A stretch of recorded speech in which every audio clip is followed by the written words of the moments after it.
Ako si Yahweh at hindi ako nagbabago. Kaya nga may pag-asa pa kayong mga inapo ni Jacob. Salamat po sa pagkabasa, manalangin po kayo.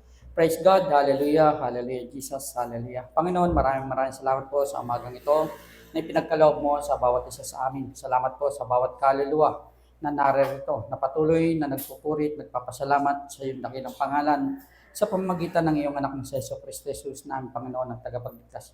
Ikaw, Ama, na may gawa ng langit at lupa at lahat ng bagay na naririto, lahat ng may buhay, karapat dapat kang purihin, sambahin, itaas ang iyong dakilang pangalan. Nawa, Panginoon, patuloy mong paspusin ang bawat isa sa amin ng iyong banal na espiritu, lukuban ng iyong banal na dugo, iligtas sa lahat ng sakit, sakuna at anumang karamdaman. Salamat sa buhay at kalakasan, kompletong kagalingan na aming nararanasan. Dinadalangin ko din po, Panginoon, sa oras na to na bawat pamilya ng mga kaluluwa na naririto ay patuloy mong ingatan at pagpalain. Salamat po, Panginoon, sa ngalan ng aming Panginoong Kristo Jesus. Amen and amen. Magandang umaga po. So, nandito tayo, bagong taon. Dito tayo bilang mga mananampalataya sa mundo ng palaging nagbabago. So, taon-taon nagbabago ang taon. Lahat halos dito ay nagbabago. So, ang panahon ay nagbabago. So, mayroong bansa na 4 ang panahon. Panahon ng tagsibol, panahon ng tag-init, panahon ng tag-ulan, at panahon ng taglamig. So, dito sa atin, dalawa lang yung panahon. Tag-araw at tag-ulan. Yun. Pero mapalad tayo dahil yun lang yung ating nararanasan. Dahil kung sobrang taglamig, baka alam niyo naman, marami ang hindi makatagal sa atin. Dahil napakahirap po. Kaya nga makausap nyo yung mga nag-a-abroad, sabi sa kanila, bakit pa kayo pumupunta dito sa bansang malamig? Nandun na nga kayo sa bansang ayos ang klima, masarap, medyo mainit. Pero dito, napakalamig ng panahon. Dito sa atin, hindi tayo makakatagal sa sobrang lamig. Lalo na yung iba sa klase ng ating tahanan. Dahil sa kung magyayelo ang ating buhok, magyayelo yung ating sahig. So, hindi na natin kaya. Yung ang iba, naka-aircon lang giniginaw na. So, tayo, salamat tayo sa Diyos. Nakikita natin na halos lahat dito sa mundo ay nagbabago. Maging ang yung boundaries ng mga bansa, yung kanilang mga boundary, maging sa kapitbahay natin, nagbabago yung mga boundary natin. Kung hindi natin babantayan, nagbabago yan, nakikita natin, nagbabago, umiipod, maging ang mga pangalan ng bansa, patuloy na nagbabago. Kahit na nga, ang tao, patuloy na nagbabago. Ang tao ay mayroong pagbabago, physically, emotionally, at sa panahon ng ating buhay, tayo ay nagbabago. Makita nyo yung mga bata, nagiging teenager, nagiging magulang, nagiging lolo, makikita nyo, nagbabago ang lahat. So, nandoon yung pagbabago ng ating kapaligiran. So, mahirap. Pero tayo dapat bilang mga mananampalataya, maging sino man tao, nandun handa tayo sa ating mga pagbabago. So, maging sa ating katayuan sa buhay, at tayo ay dapat ay handa sa mga pagbabago. Sabi nga sa Bible, sabi nung isa, makikita natin, huwag mo naman akong masyadong payamanin yan. Sobrang yaman, at baka ako ay magbago, huwag masyadong pahirapin, at magbabago rin ang kanyang pananampalataya. So, nandun. Kailangan sa bawat pagbabago sa ating buhay, handa tayo na lagi din tayong nandun sa harapan ng ating Panginoon. Na ang ating pagbabago ay hindi papunta sa pagkawala ng ating pananampalataya, kundi patungo sa pagunlad ng ating pananampalataya bilang lingkod ng ating Panginoon. Pero may mga bagay na hindi nagbabago dito sa mundo. Sabi dito, the wage of sins will never change. Yan, makikita natin. ang ang kabayaran ng kasalanan ay hindi nagbabago. Makikita natin. Ang kabayaran ng kasalanan sa Roma 6:23. The wages of sin is death. Ano po? Ang kabayaran ng kasalanan ay ang kamatayan. At yan ang lagi nating aalalahanin sa ating buhay. Yan ay hindi nagbabago dahil yan ay sinabi ng Diyos. Ano po? So pero dito sa ating lipunan na ginagalawan, ay spiritually ang ating pinag-uusapan. Ano po? Physically, dito sa atin, minsan nagbabago yun. Ano po? Kaya nga tayo bilang mga mananampalataya, idalangin din natin yung mga OFW katulad ni Velasco, din Biloso, di po? Mary Jane Biloso. Yun nasa Thailand yata yun, na nahatulan ng kamatayan. Patuloy nating idalangin na magkaroon siya ng kaligtasan kung ano man, o kalooban ng Diyos na siya ay maligtas. Ano po? So, pero sa harapan ng Panginoon, kung tayo ay patuloy na nagkakasala, sabi dito, ang kabayaran ng kasalanan ay kamatayan. At yan ay hindi nagbabago. Kung patuloy tayo sa ating kasalanan, doon tayo pupunta sa kamatayan. Kamatayan ng ating kaluluwa. At kahit ano ang mangyari, yan ay hindi magbabago kung tayo ay patuloy sa pagkakasala natin dito sa lupa.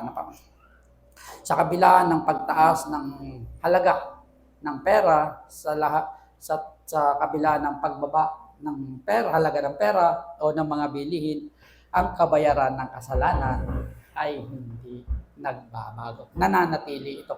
Ito ay ang kamatayan. Ano po? Kaya tayo binigyan tayo ng babala ng ating Panginoon upang hindi natin maranasan ang bagay na to. Mahal tayo ng Panginoon. Hindi pa man nangyayari ang bagay na yon, ay winawarningan na tayo ng Panginoon. Ano po? Sabi ng Panginoon sa Genesis, nakikita natin sa Genesis 2:17.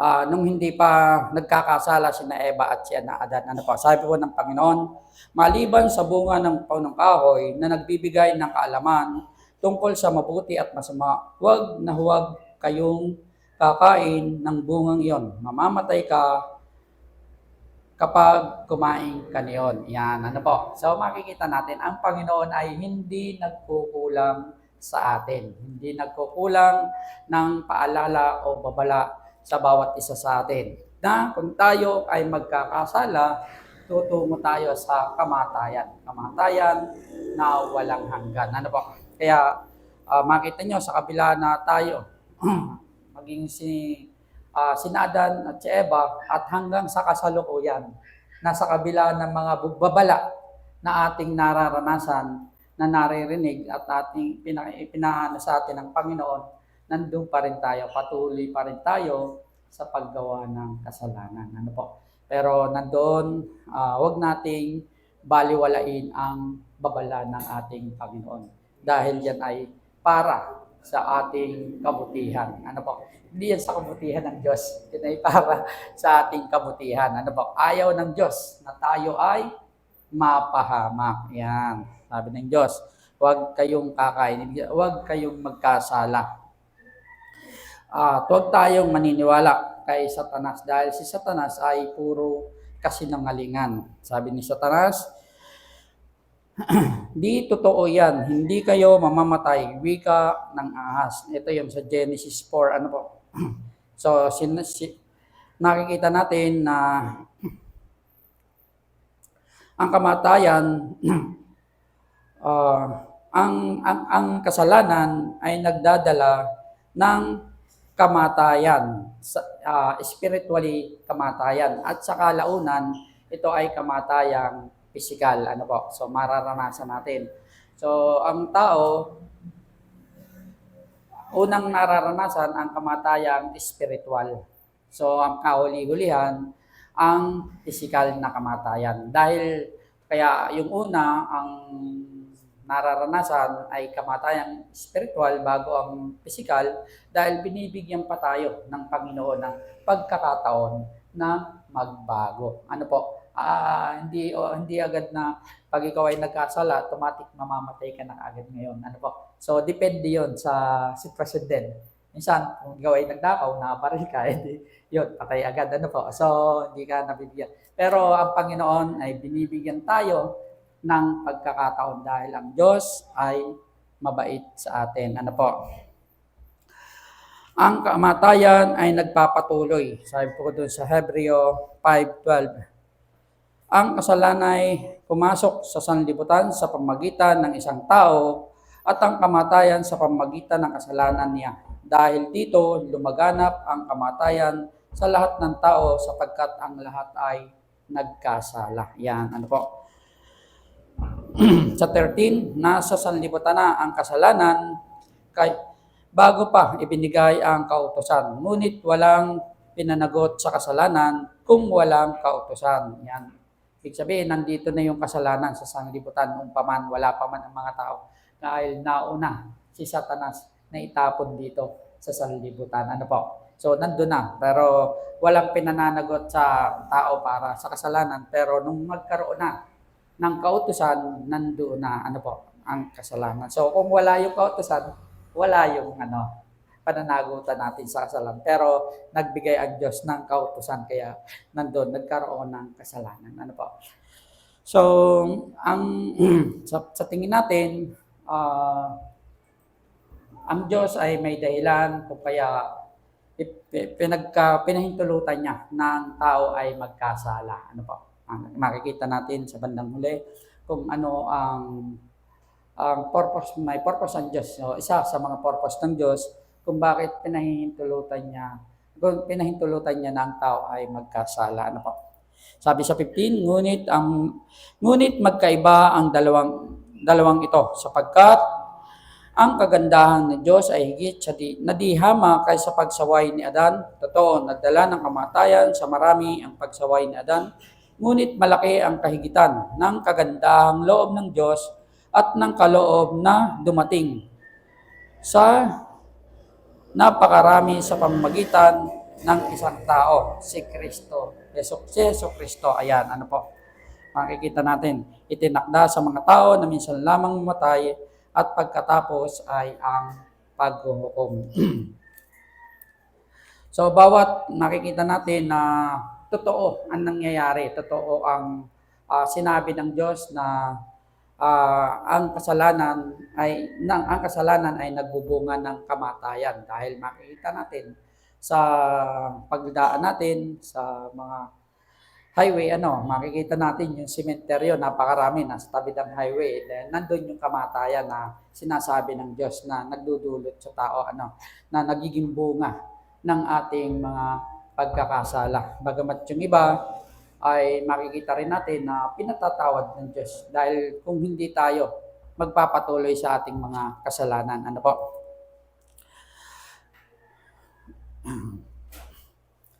Impyerno, sa katapusan ng buhay ng isang taong makasalanan, ang katunayan na ang kabayaran ng kasalanan. Ang kamatayan ni Kristo, ang bayad sa kasalanan, pagkakautang, at ito ang nagligtas sa mga mananampalataya mula sa kabayaran sa kasalanan. Yan, makikita natin sa pamamagitan ng ating Panginoong Kristo, yung mga tao na patuloy na naniniwala sa ating Diyos, yun yung magkakamit o magtatamo ng kaligtasan. Ano po? Dahil makikita natin na walang makakapagligtas sa atin sa kasalanan, o sa kamatayan spiritual, kundi ang ating Panginoong Kristo.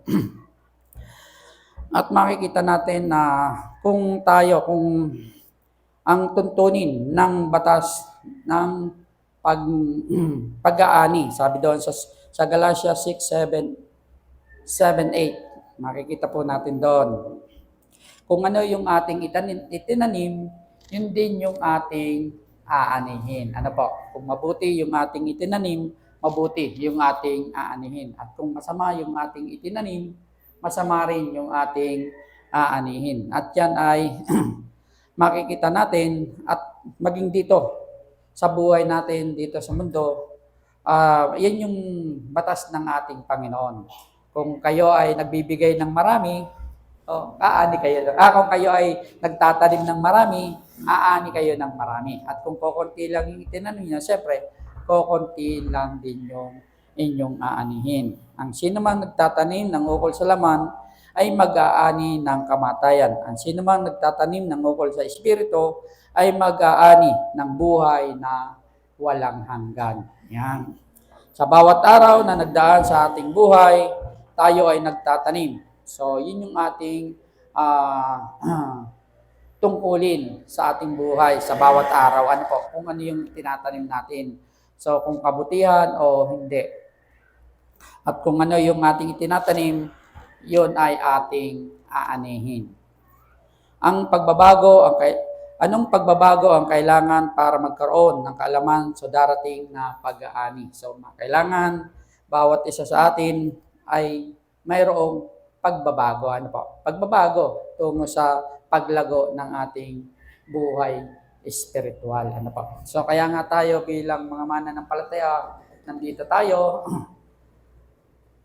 para magpasalamat sa Diyos, purihin ng Diyos, magbigay ng kaluguran sa Panginoon. Yun ay para hindi sa kabutihan ng Diyos yung ginagawa natin. Yung ginagawa natin ay para sa ating kabutihan. Kung ang Diyos ay nalulugod sa buhay natin, tayo ay kanyang pagpapalain. Ano po? Hindi pa man natin hinihingi ang mga bagay na nais natin, yan ay pagkakaloob na ng Diyos. Sa oras na ang Diyos ay matuwa o malugod sa buhay natin. Ano po? Makikita nyo, kahit hindi kayo humingi ng mga bagay na kung anong gusto ninyo, pero kung ang Diyos ay nalulugod sa buhay nyo, ipagkakaloob niya to sa inyo. Ano po? So, makita nyo, yung batang may birthday kanina, nalugod ang Panginoon sa kanyang buhay, di ba? So, hindi, ang gusto lang niya, mayari yung kanyang bisikleta, pero binigyan siya ng bago. Ano po? Dahil nalulugod ang Diyos sa buhay ng batang ito. Ano po? At sa buhay ng kanyang pamilya. At yun din po, kung gumagawa tayo ng mabuti at nalulugod ang Panginoon, hindi pa natin hinihingi, ipagkakaloob na to ng Diyos sa buhay natin. So, napakasaya na po. Dahil sa oras na mangyari yun, nagpapasalamat tayo sa Diyos. Ano po? At so, kailangan marunong tayong magpasalamat sa ating Panginoon. Sa mga biyaya na dumarating sa buhay natin, sa buhay at kalakasan, kagalingan na ating nararanasan, patuloy nating ipagpasalamat. Pag nalulugod ang Diyos sa atin, hindi pa man ninyo hinihingi, ipagkakaloob niya na yan sa iyo. Ano po? At kung mawala man ang mga bagay na yan, dahil sa mga pagsubok na dumarating, ipagkakaloob pa rin yan sa inyo ng Panginoon. So makita nyo, isa sa mga magiging inspirasyon natin ay ang buhay ni Job. Ano po? So makita nyo kung paano nalugod sa kanya ang Panginoon.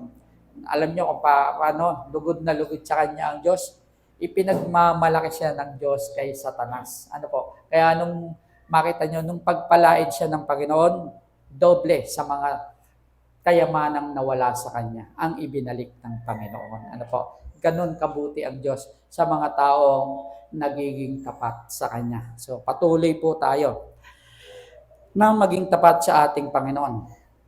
Ito, makikita natin na ang pag-ibig ng Diyos ay hindi nagbabago. Yan. Sabi sa Roma 5:8, ngunit ipinadama ng Diyos ang kanyang pag-ibig sa atin nang mamatay si Kristo para sa atin noong tayo'y makasalanan pa. Yan. Ano po? So, sa kabila na nandun na tayo ay nagkakasala, nandun pa rin ang pag-ibig ng Diyos, hindi nagbabago. Ano po? Pinadadama pa rin ng Diyos ang kanyang pag-ibig sa bawat tao. So, nandun na handa niya tayong patawarin anuman yung mga nagawa nating kasalanan. So, ang Diyos ay tapat na siyang magpapatawad sa mga tao na kumikilala sa kanilang mga kasalanan. Kung ito ay iyong ipapahayag, ang Diyos ay tapat na ikaw ay kanyang patatawarin sa iyong mga kasalanan. So, nung tayo ay makasalanan pa, si Kristo ay namatay para sa atin. Ano po? So, ang pangako ng Diyos ay kanyang tinutupad. Ang Diyos ay hindi marunong magsinungaling. Ano po? Ang Diyos ay hindi nagbabago. Ano man ang mangyari, kanyang tinutupad ang kanyang mga pangako. So, hindi man dumating katulad ng panahon ni Moses, hindi man nangyari sa kanyang panahon na pinagpala ang buong Israelita, makita natin, tinupad ng Panginoon ang kanyang mga pangako sa mga Israelita. So, gayon din sa mga lahi ni ni David, makita natin, ang Diyos ay hindi nagbabago. Patuloy at patuloy na tinutupad ng Diyos ang kanyang mga pangako. So tayo, kung ang Diyos ay may pangako sa atin, hindi man mangyari sa ating kapanahunan, mangyayari yan sa kapanahunan ng ating mga anak o ng ating mga inapo. Basta mangyayari, ano man ang mangyari, tutuparin ng Diyos ang kanyang pangako sa kanyang mga lingkod. So, napakabuti ng Diyos. Makita nyo sa kabila na si Solomon ay nagkasala sa harapan ng Panginoon. Sabi ng Diyos, ang kaharian ng buong kaharian ay ang kaharian na ibinigay niya kay Solomon ay kanyang babawiin. So, pero magtitira siya alang-alang sa pangako niya kay Haring David. Makikita natin yung pangako niya, hindi niya ay pinapako. Yun ay kanyang tinutupad. Dahil nandun, naging tapat si Haring David sa kanya. Kung paano nakita natin, kung babasahin natin ang buhay ni Haring David, kung paano siya naging tapat sa harapan ng ating Panginoon.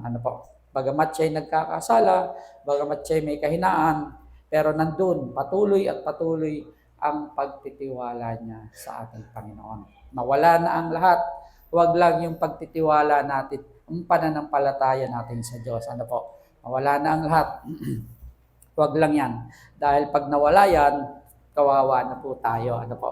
Dahil ang ating pananampalataya, ibinigay yan ng Panginoon, wala yang bayad. At yan din yung bagay na magliligtas sa atin tungo sa kaligtasan ng ating kaluluwa. Manampalataya ka sa Diyos, ikaw at ang iyong pamilya ay maliligtas. Yan ang sabi sa atin ng Panginoon. At yan yung pangako ng Diyos. Manampalataya, manampalataya, manampalataya. Huwag magbago ang ating pananampalataya sa Diyos.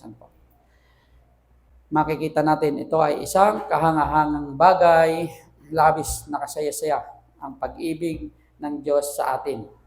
Ngayon, ating nalalaman kung gaano kahalaga ang pag-ibig ng Diyos at yung ating pananampalataya sa Diyos. Sa pamamagitan lang ng ating pananampalataya sa Diyos, tayo makapagbibigay ng kaluguran sa Kanya. Wala nang iba, wala nang iba na makapagbibigay. Hindi yan mababayaran ng pera. So, sa pamamagitan ng pananampalataya ni David, nabigyan niya ng kaluguran ang ating Panginoon. Ano man yung nangyayari sa kanyang buhay, patuloy at patuloy pa rin yung ibinibigay niyang pananampalataya o pagtitiwala sa Diyos. Kaaway na nga niya yung hari nila, kaaway niya yung buong kaharian, pero hindi nawawala yung pagtitiwala niya sa Diyos. At nandoon, nakita natin kung paano siya patuloy na pagpalain ng Diyos. Sabi dito, may nabasa ako, sabi doon, kung ako ay magkasala, kung ako ay nagkakasala, ang Panginoon ay patuloy na nagmamahal sa akin. Kung siya ay aking nalimutan, siya ay patuloy pa rin nagmamahal sa akin. Sa oras na ako ay nagkakasala at siya ay aking isinusumpa, patuloy pa rin ang Diyos na nagmamahal sa atin. Yan. Diba makita nyo, kung tayo ay nagkakasala, sinisisi pa natin ang Diyos. Diba pa minsan? Kung bakit? Sinisisi pa natin ang Diyos at minsan isinusumpa pa natin. Pero nandun ang Diyos, patuloy pa rin niya tayong minamahal. Bago pa tayo isinilang, minahal na tayo ng Diyos. Bago pa tayo nakakita ng liwanag sa mundong ito, nandiyan na yung pag-ibig ng Diyos sa atin. So makikita natin. kung gaano tayo kamahal ng Diyos sa pamamagitan ng paglalarawan ng pag-ibig ng mga magulang sa buhay natin. Ano po? So, hindi pa tayo sinisilang inihahanda na ng mga magulang yung ating mga pangangailangan. Di ba? Nabili na sila ng lampin, nabili na sila ng crib, nandyan, no? Di ba? Nasa tiyan pa lang kayo ng mga magulang ninyo, nasa tiyan pa lang tayo ng magulang natin, nandyan na, nakahanda na yung kilo-kilong gatas, ano, para paglabas natin, meron na, ano po, hindi na tayo, ano. So, bago paglaki, yung iba, kung kaya, naka-insured na yung kanilang educational plan. Yan makikita ninyo. Ano. So, nandun, ganun ang pag-ibig ng ating mga magulang. Pero, higit pa doon ang pag-ibig ng Diyos sa atin. Dahil sino ang nagbibigay ng mga yon sa ating mga magulang? Ang ating Panginoon. Di ba? So, makikita natin. So, ganyan tayo, kamahal ng Diyos. Wala pa tayo sa mundong ito. Nandun pa lang tayo sa sinapupunan ng ating magulang, ng ating ina, ipinaghahanda na tayo. Mahal na tayo ng ating Panginoon. Kaya nandun, suklian natin ng pagmamahal ang ating Panginoon. Suklian din natin ng pagmamahal ang ating mga magulang. Yan. Ano po? So, hindi yung kung kailan wala na sila, saka natin sasabihin, mahal natin. Hindi na po nila maririnig yun. Ano po? Kaya nga, minsan may naalala po ako, sabi doon, pagbe-birthday daw niya yung tatay niya ay patay na. So, biniro siya ng isa. Pagbe-birthday mo, kung kailang patay na, ay di, nagkagalit pa sila. Pero hindi naman po tuloy yung nagkagalit. Nagkatapuhan lang sila dahil sa biroan lang na yun. Pero totoo naman po yan. Kasi minsan, hindi naman masama na alalahanin natin yung mga namatay na o ipag-birthday natin kung naalala natin dahil binigyan tayo ng Diyos para sa mabuting mga alaala. Ano pa? Kaya lang, dahil alam natin naman na dumarating yung panahon, kaya natin sila nagbe-birthday, noong panahon na yun, tapos tayo, di ba? So ngayon, okay naman tayo, yun lang, naalala natin ang ating mga. Hindi naman po masama yun. Kaya mas maganda na habang buhay pa sila, habang buhay pa yung ating mga magulang, ipakita na natin yung pag-ibig natin. Hindi naman yung lagi tayong maghahanda. Basta yung naalala natin, nagpapasalamat tayo sa kanila, gaya din sa Panginoon, di ba? So, buhay pa tayo, magpuri at magpasalamat na tayo sa Diyos dahil pag tayo ay patay na, hindi na tayo makakapagpuri at makakapagpasalamat sa Diyos. Ano po? Yan. Patuloy na alalahanin natin ang ating Panginoon. At dahil ang Panginoon patuloy tayong inaalala ng Diyos. Ano po? Kaya nga makita natin, yung kanyang pangako ay kanyang tinupad sa pamamagitan ng pagkapako ng ating Panginoong Jesucristo doon sa krus ng Kalbaryo. Tinupad niya na para tubusin yung ating mga kasalanan. Ano po? So, ligtas na tayo sa una nating kasalanan, yung dulot ng gawa ni Eva at ni Adan. Pero, dahil tayo ay patuloy sa araw-araw nating pagkakasala. Ano po? So, ayun nga yung inaano natin. Ulitin ko, mayroong tayong tatlong klase ng kasalanan. Original, yung sinasabi natin, original sin, traditional sin, at personal sin na ating nagagawa. Ano po? Yun. So, doon tayo patuloy sa ating personal na kasalanan at traditional sin na ating mga namana, mga turo na siya nating ginagawa. Ano po? So, kaya patuloy natin itong dapat ihingi ng kapatawaran sa ating Panginoon.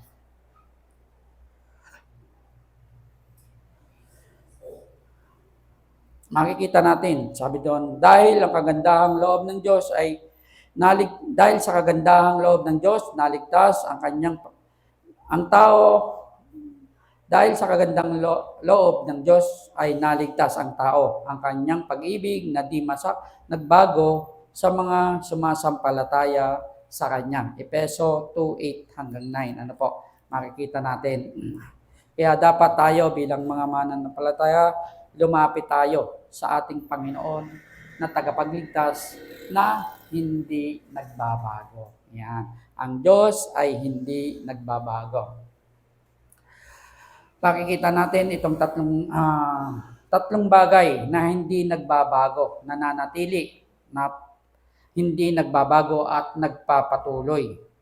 Ang kapangyarihan ng Diyos na tayo ay maligtas. Yan. Kapangyarihan ng Diyos na tayo ay iligtas, hindi yan nagbabago. Nandun pa rin ang kapangyarihan ng Diyos, kakayanan ng Diyos na tayo ay iligtas sa kamatayan at sa ating mga kasalanan. Ang Diyos ay may kakayanan na dinggin ang ating mga panalangin at tayo ay kanyang sagutin. Yan, o tugunin ang ating mga panalangin. May kakayanan pa rin ang Diyos at hindi yan nagbabago. Kaya patuloy tayo na lumapit sa ating Panginoon. Ang kakayanan ng Diyos na sagutin ang ating mga panalangin o dinggin ang ating mga panalangin ay hindi nagbabago. Ano po?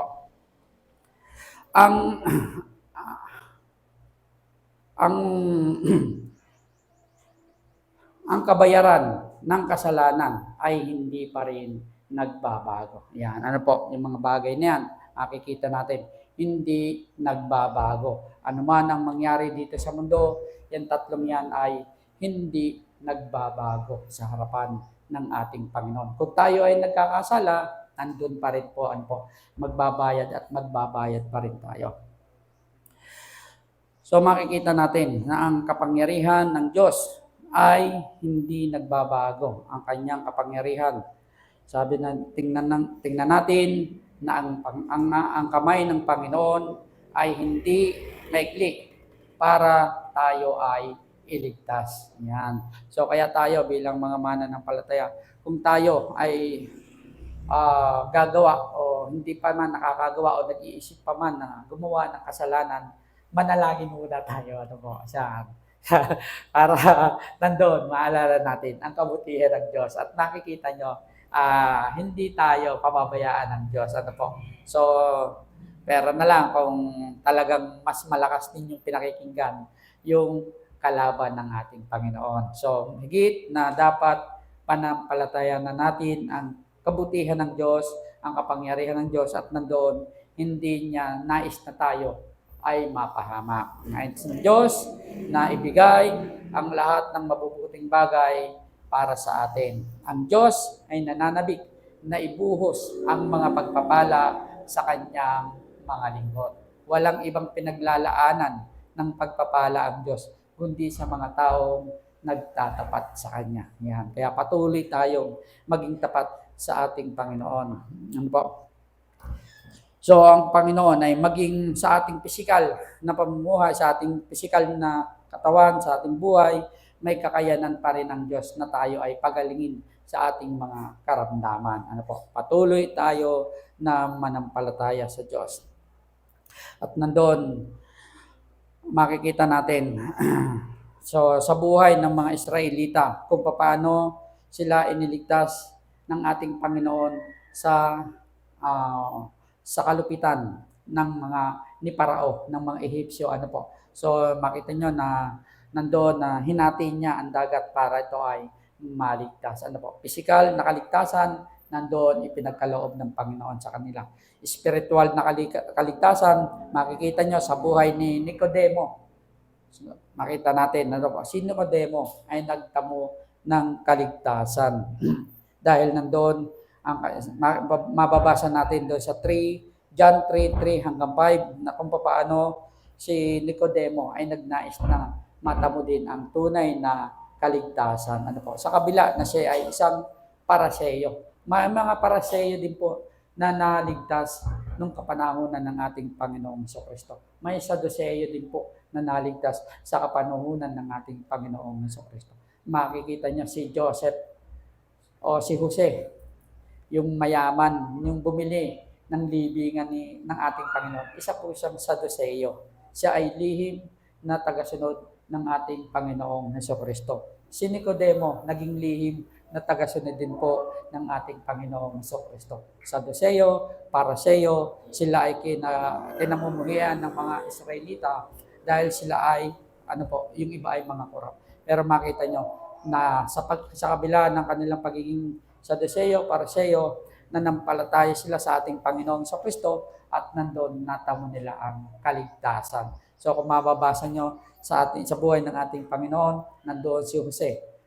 Siya yung bumili ng libingan ng ating Panginoon. So, at kung paano sila ay yung kumuha ng bangkay nila, diba, para magkaroon ng maayos na libingan. Yan, sila po ay Pariseo at mga Saduceo. Hindi lahat ng Saduceo, Pariseo ay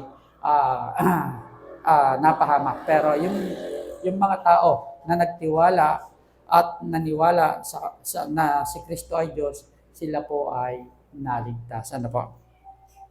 Kaya makikita nyo, nandun, binabanggit po sila sa Biblia dahil sila ay nagtamo ng kaligtasan sa atin.